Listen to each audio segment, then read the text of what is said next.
विद्यार्थियों, हम मूल अधिकारों की बात कर रहे थे। पहले ही बताया मैंने कि इस अध्याय में मूल अधिकार, नीति निर्देशक तत्व और मूल कर्तव्यों के बारे में अध्ययन करेंगे। उसका पहला पार्ट देख रहे हैं, मूल अधिकार। आज हम उन्हीं मूल अधिकारों को आगे बढ़ाएंगे। ये प्रश्न महत्वपूर्ण भी बनता है बोर्ड की परीक्षा की दृष्टिकोण से। सीधा सीधा प्रश्न पूछा जा सकता है, भारत के संविधान में नागरिकों के लिए उल्लेखित मूल अधिकारों का वर्णन कीजिए। तो यहाँ बड़ा प्रश्न बनेगा। इस लेसन में से 4 नंबर का क्वेश्चन जो आता है वो यहाँ से आ सकता है, इसलिए इस प्रश्न को आपको बहुत अच्छी तरीके से तैयार करना है। सबसे पहले हम बात करते हैं भारत के संविधान में मूल अधिकार। वर्तमान में भारत के संविधान में नागरिकों को 6 मूल अधिकार दिए गए हैं, जिनका विवरण या जिनका उल्लेख है निम्नानुसार है।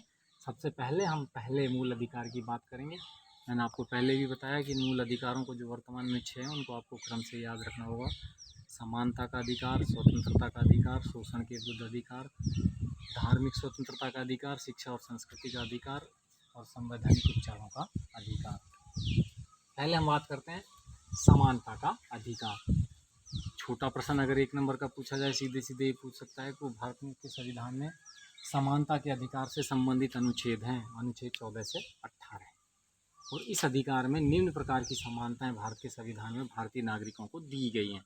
सबसे पहले हम बात करते हैं कानून का समान संरक्षण। नाम से स्पष्ट हो रहा है कि भारतीय नागरिकों को भारत के संविधान में कानून का समान संरक्षण मिला हुआ है, अर्थात कानून के समक्ष सभी नागरिक समान हैं और सभी नागरिकों के लिए कानून एक जैसा होगा। ऐसा नहीं है कि एक व्यक्ति ने अपराध कर दिया, वो अमीर है, उसके लिए कानून अलग प्रकार का होगा, और वैसा ही अपराध गरीब व्यक्ति के लिए अलग होगा, शहरी व्यक्ति के लिए अलग होगा, ग्रामीण व्यक्ति के लिए अलग होगा। ऐसा बिल्कुल भी नहीं है। कानून के समक्ष सभी लोग समान हैं। अनुच्छेद 14 के अनुसार सभी नागरिकों को कानून का समान संरक्षण मिला हुआ है तथा कानून के समक्ष सभी लोग समान हैं। कई बार ये अलग से प्रश्न पूछ लिया जाता है कि विधि के शासन का क्या अर्थ है, तो इसका उत्तर भी यही आएगा कि संविधान के अनुच्छेद 14 के अनुसार कानून के समक्ष सभी लोग समान हैं और सभी नागरिकों को कानून का समान संरक्षण है मिला हुआ है। ये व्यवस्था विधि का शासन कहलाती है। ये बात थी अनुच्छेद 14 की। अनुच्छेद 15 में जाति, मूल वंश, धर्म, लिंग के आधार पर भेदभाव का निषेध। भारत के संविधान के अनुच्छेद 15 में इस बात का उल्लेख किया गया है स्पष्ट रूप से कि किसी भी व्यक्ति को केवल जाति, धर्म, लिंग, संप्रदाय, क्षेत्र के आधार पर सार्वजनिक स्थानों, होटलों, मंदिरों, सड़कों, वाचनालयों, पुस्तकालयों, रेलवे स्टेशन ऐसे पर प्रवेश करने से रोका नहीं जा सकेगा। अर्थात सभी व्यक्तियों को समान अधिकार है कि वो किसी भी लिंग का हो, उसकी कोई जाति हो, कोई मूल वंश हो, धर्म हो, सब व्यक्ति सार्वजनिक स्थानों पर आ जा सकते हैं, उनका उपयोग कर सकते हैं। ऐसा अनुच्छेद 15 में लिखा है। उसके बाद है अवसर की समानता।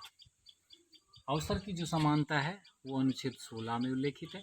इसका अर्थ यह है कि प्रत्येक नागरिक को लोक नियोजन, यहाँ लोक नियोजन का अर्थ होता है सरकारी जो नौकरियाँ होती हैं उनमें भर्ती के लिए समान अवसर उपलब्ध होंगे।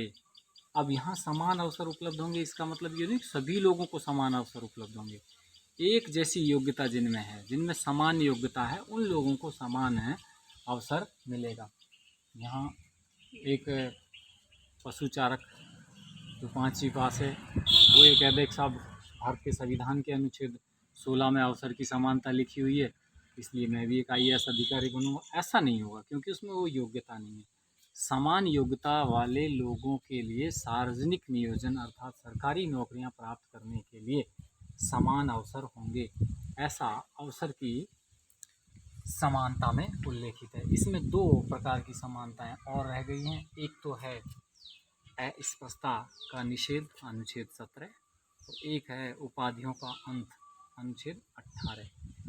अनुच्छेद जो 17 है वो ये कहता है कि कोई भी व्यक्ति किसी दूसरे व्यक्ति के साथ में केवल इस आधार पर स्पर्श व्यवहार नहीं करेगा कि वो निम्न जाति का है, निम्न धर्म का है, दूसरे धर्म का है।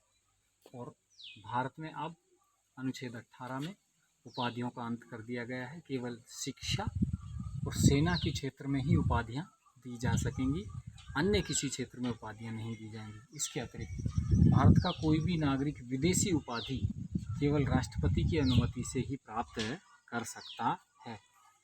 इसके जो अस्पष्टता का अंत है और उपाधियों का अंत है ये कल लिखवा देंगे। धन्यवाद।